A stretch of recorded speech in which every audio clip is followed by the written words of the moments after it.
Assalamu alaikum everyone. My name is Khalid Khan and you are watching a video of Learn English with Khalid Khan. Well listener, today we are learning topic 24 modal verbs and permissions and request.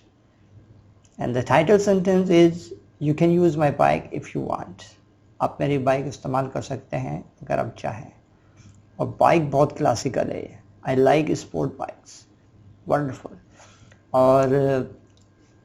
और ये बहुत प्यारी, यानी कि इसकी ride ही अलग होती है, क्वाइट डिफरेंट. बहरहाल आज हमारा टॉपिक ये नहीं है. आज हमारा टॉपिक है परमिशन एंड रिक्वेस्ट. आज हम इल्तिजा करना, किसी से दरख्वास्त करना या किसी को इजाज़त देना या इजाज़त तलब करना, ये सारी चीज़ें सीख रहे हैं. मगर उर्दू में तो हमें बहुत अच्छे तरीके से आती हैं.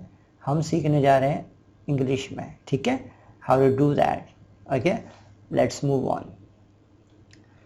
देखें, टॉपिक्स हमें जैसे पता है कि मॉडल वर्ब्स को हमने कैटेगराइज कर दिया, यानी कि पहले हमने सबसे पहले सीखा एबिलिटी. उसके अंदर जो जो मॉडल वर्ब्स आ रहे थे वो हमने समझे कि किस तरह एबिलिटीज़ की बात कर सकते हैं. Then we studied offer, suggestion, advice and criticism. Today we are learning permission and request. And आगे चल के हम पॉसिबिलिटी, सर्टेनिटी सीखेंगे या obligation, necessity, compulsion and prohibition. इस तरह मॉडल वर्ब सारे हमारे कंप्लीट हो जाएंगे. ठीक है, तो आगे बढ़ते हैं. ठीक है, इसका तारुफ देख लेते हैं. We are learning permissions and request. And interesting thing is that most commonly there are 3 different ways for permission and request: informal, formal and polite. यानी कि परमिशन किसी से कुछ काम को करने की इजाज़त तलब करना. ठीक है, और रिक्वेस्ट किसी को किसी काम करने की दरख्वास्त करना. ये थोड़ा सा मुश्किल होता है ना उर्दू में भी, भारत चला गया. तो ये दोनों चीज़ें बहुत अच्छी हैं, मगर इनके 3 डिफरेंट कैटेगरीज हैं, 3 डिफरेंट कैटेगरीज हैं. एक है इनफॉर्मल, जिसको हम कैजुअल भी कह सकते हैं. दूसरी है फॉर्मल, और इससे भी ज़्यादा अच्छी एक चीज़ है पोलाइट, बहुत पोलाइट. ठीक है, तो ये तीनों के हमें we must understand how to differentiate between these things. हमें पता होना चाहिए कि इन तीनों चीज़ों में फ़र्क क्या है, क्योंकि इसका ताल्लुक अदब से है. ठीक है, और अदब क्या होता है यू नो वेरी वेल. नहीं पता है जी. ओके जी, आगे चलते हैं. देखें, टू आस्क परमिशन. ठीक है, किसी से किसी चीज़ के काम करने की इजाज़त तलब करना. इसमें कौन कौन से मॉडल वर्ब लग रहे हैं? कैन, कुड एंड मे.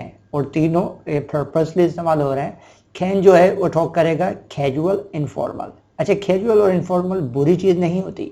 अक्सर लोग इसको जस्ट मिसकॉन्सेप्शन है उन लोगों के कि इनफॉर्मल जो लैंग्वेज होती है वो गलत होती है, ख़राब होती है. No, not at all. होता क्या है एक्चुअली, नॉर्मल, और जिसको मैं कहूँगा नॉर्मल, इनफॉर्मल कह लें या कैजुअल भी कह सकते हैं, इनके 3 नाम ले सकते हैं. ये एक हमारी आम जिंदगी की गुफ्तगू होती है, पर जो है हमारी राइटिंग के अंदर काम आती है. और ऐसी किसी, अगर हम किसी असेंबली के अंदर हैं या बहुत ज़्यादा ऐसे अच्छे बहुत हाई लेवल इन्वायरमेंट में हैं, वहाँ पर हम फॉर्मल लैंग्वेज इस्तेमाल करते हैं, अदब वाली, थोड़ा संभल के ना. पोलाइट क्या होती है? बहुत अदब वाली चीज़ के किसी का एहतराम करते हुए गुफ्तगू करना, दैट इज़ कॉल्ड पोलाइट है. ठीक है. अच्छा, जब हम कैन इस्तेमाल करेंगे और सेंटेंस देखो भाई, कैन वी कम इन, क्या हम आ सकते हैं, तो उसमें कैन जो है इस चीज़ को जाहिर करेगा कि ये कैजुअल है, नॉर्मल है, यानी कि इनफॉर्मल है. ठीक है, मगर इसके बरक्स अगर हम बात करेंगे खुद की, खुद आई बोरो योर कैलकुलेटर, तो ये पोलाइट है. खुद जैसी लगाया तो ये पोलाइट बन गई बात. ठीक है. अच्छा, ये आपको ज़ाहिरी तौर पे साफ नज़र आ रहा है कि ये अब जो है इंटेरोगेटिव क्वेश्चन है, क्योंकि किसी से अगर हम कुछ पूछते हैं, इजाज़त तलब करते हैं, तो हम अपने लिए कर रहे होते हैं. तो ये इस तरह करके ज़्यादातर जुमले इसी बेस पे बनते हैं.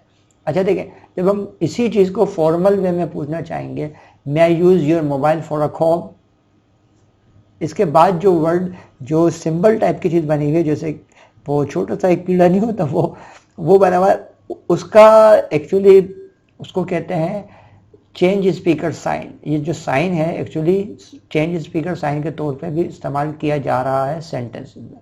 इसकी वजह क्या है कि पहले ये हुआ करता था, डायलॉग्स जो होते थे ड्रामों के जैसे या कहानियों में डायलॉग्स होते थे, तो एक बंदे का, एक शख्स का डायलॉग ऊपर होता था तो दूसरे का नीचे होता था। मगर जगह को बचाने के लिए इस सिंबल को इस्तेमाल किया जा रहा है। इसके बाद जो डायलॉग है वो एक्चुअली अपोजिट स्पीकर का है।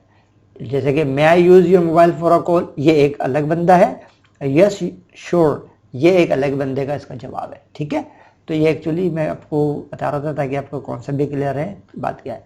ये हो गई फॉर्मल बात। ठीक है, तो जब हम इस तीनों चीज़ों को कैटेगराइज करते हुए चलेंगे कि जब हम नॉर्मल ज़िंदगी में होंगे, अपने इनफॉर्मल ज़िंदगी या कैजुअल ज़िंदगी में होंगे, तो हमें वहाँ पर पोलाइट होना या फॉर्मल होना अच्छा नहीं देता, यानी कि अच्छा नहीं है। मगर किसी ऐसी जगह पे होना जहाँ पर हमें फॉर्मल होना है, वहाँ पर इनफॉर्मल होना अच्छा नहीं होता। इन सब चीज़ों का इम्तियाज़ करना पड़ता है हमें। ठीक है, अपने इम्तियाज़ भाई नहीं है, जी हाँ, उन्हीं की बात कर रहा हूँ। चलिए आगे चलते हैं। टू गिव परमिशन, आप किसी को परमिशन देना किसी चीज़ की कि भाई आप ये काम कर सकते हैं। ठीक है, you can use my bike if you want need. ठीक है, आप मेरी बाइक इस्तेमाल कर सकते हैं अगर आपको ज़रूरत है। ठीक है, तो कैजुअल और ये इनफॉर्मल है क्योंकि इसमें कैन का वर्ड आ रहा है। ठीक है, इसके बरक्स इसके नीचे जुमला जो लिखा हुआ है, could we possibly stay at your flat, क्या हम आपके फ्लैट पे स्टे कर सकते हैं, रुक सकते हैं। चेंज स्पीकर साइन है, उसके बाद लिखा हुआ है यस यू कैन। ठीक है, अच्छा देखें, जो खुद से जुमला स्टार्ट हुआ है ये पोलाइट वे को इंडिकेट कर रहा है, क्योंकि अगर हमें सेम जुमला कैन से बनाता तो ये इनफॉर्मल या कैजुअल बन जाता है। Can we possibly stay at your flat, इस तरह करके होता तो ये फ़ौरन समझ में आ जाती बात कि बंदा जो मुखातिब हो रहा है वो हम उम्र बंदे से हो रहा है, कोई इसमें फॉर्मल होने या पोलाइट होने की ज़रूरत नहीं है। ठीक है, अच्छा एक बात याद रखिएगा जो कि याद रखने वाली है, जब हम किसी से फॉर्मल होते हैं या पोलाइट वे में पूछते हैं, जैसे कि अभी ये पोलाइट जुमला है, खुद वी, खुद का वर्ड इस्तेमाल हो रहा है, तो हम किसी मोतबर शख्स से बात कर रहे हैं। ठीक है, तो इसमें क्या होता है कि हम तो पोलाइट वे में पूछेंगे मगर उनकी नज़र में हम वो हमें यानी कि हम उनसे रुतबे में छोटे हैं, तो वो हमें जवाब जो देंगे वो जवाब यस यू कुड नहीं होगा। ये एक चीज़ याद रख लीजिएगा, ये टेक्निकल चीज़ है और अक्सर सवालात में भी आ जाती है और अक्सर इसमें मामला आते हैं। तो उनका जो जवाब हमारे लिए वो हमें तो वो इनफॉर्मल वे में बोलेंगे क्योंकि हम उनसे छोटे हैं। ठीक है, तो उनका जवाब होगा यस यू कैन। ठीक है, ये बात याद करने वाली है। ठीक है, अब आते हैं formal. Staff may take their break between 1 to 2। अब देखें यहाँ पर एक छोटी सी बात है कि मे का वर्ड इस्तेमाल किया गया है। Staff may take their break, staff अपना ब्रेक कर सकते हैं 1 बजे से लेकर 2 बजे के दरमियान। ठीक है, तो ये बहुत आसान सी चीज़ है, इन वर्ड्स को चेंज करेंगे खाली तो मीनिंग चेंज हो जाएगी। अब देखें एक और बात लिखी हुई है, may is formal, may formal है, mostly used in written notice not in speaking. हाँ, इससे फॉर्मल से बेहतर होगा कि आप स्पीकिंग में करेंगे तो मे की जगह कुड को इस्तेमाल करें। जैसे कि ये अगर सेम जुमला मैं कुड से बनाऊं, staff could take their break between 1 to 2, तो ये पोलाइट वे होगा स्पीकिंग करते वक्त। ठीक है, चलें फिर आगे बढ़ते हैं। अब देखें टू रिफ्यूज़ परमिशन, अब परमिशन को रिफ्यूज़ करना है, किसी की बात ही नहीं सुननी, वो बेचारा रिक्वेस्ट कर रहा है और आप उसको इनकार कर दें, तब क्या करना है। अब देखें बहुत सिंपल है, अब क्या करेंगे, मे नॉट लगाएंगे और कैन नॉट लगाएंगे, खुड नॉट नहीं आएगा अब इसमें। ठीक है, तो could we play here, change speaker sign है, I am sorry you can't, वही वाली बात आ गई। जब हम किसी से पोलाइट वे में पूछ रहे हैं या तो वो हम कुड से बोलेंगे, उसके लिए हम क्या है कैजुअल और इनफॉर्मल, तो वो कहेगा आई am sorry you can't. Clear, तो वो रिफ्यूज़ करने के लिए, परमिशन को रिफ्यूज़ करने के लिए ये इनफॉर्मल वे है, वो मना कर रहे हैं yes sorry I am sorry you can't, आप नहीं कर सकते। Okay, members may not bring more than 2 guest into the club. अब देखें एक ये जो परमिशन किसी ने मांगी होगी मगर उसको इनकार कर रहे हैं, रिफ्यूज़ कर रहे हैं उसको, तो हम पोलाइट वे में बोलेंगे तो मे नॉट लगाएंगे। यानी कि हमारे पास दो ऑप्शन है, एक है कैन नॉट और दूसरी है may not.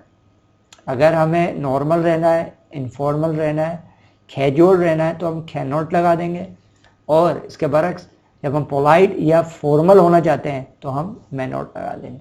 It's quite simple. चले आगे बढ़ते हैं और देखते हैं। अब देखें रिक्वेस्ट।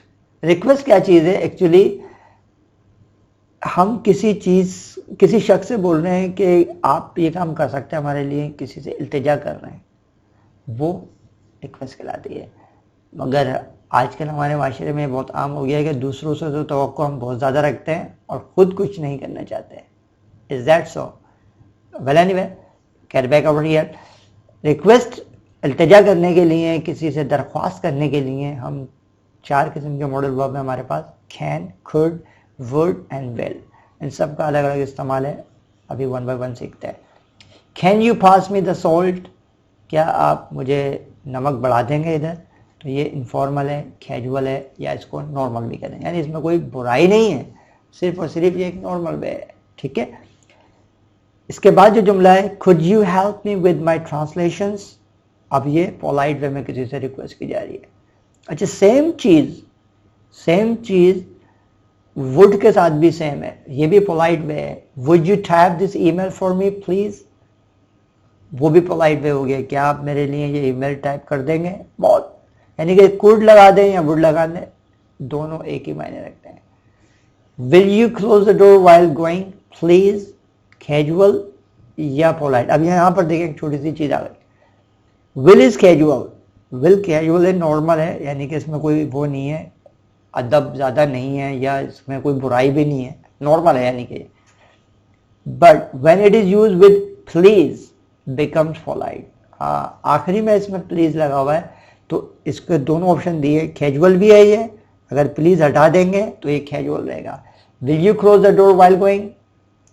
नॉर्मल रहेगा, कैजुअल। मगर प्लीज लगा दिया तो ये विल बिकम पोलाइट।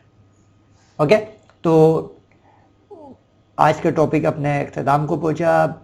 मिलते हैं अगली वीडियो में, मगर इससे जाने से पहले आई वांट टू से सलाम to you, take care, not only yourself but also your family and the people who are surrounding you, and also pay heed to learning English language as you have been paying. Okay, so don't worry, इंशाल्लाह अगली video में मिलते हैं। तब तक के लिए अपना बहुत सारा ख्याल रखिए। अल्लाह हाफ़िज़।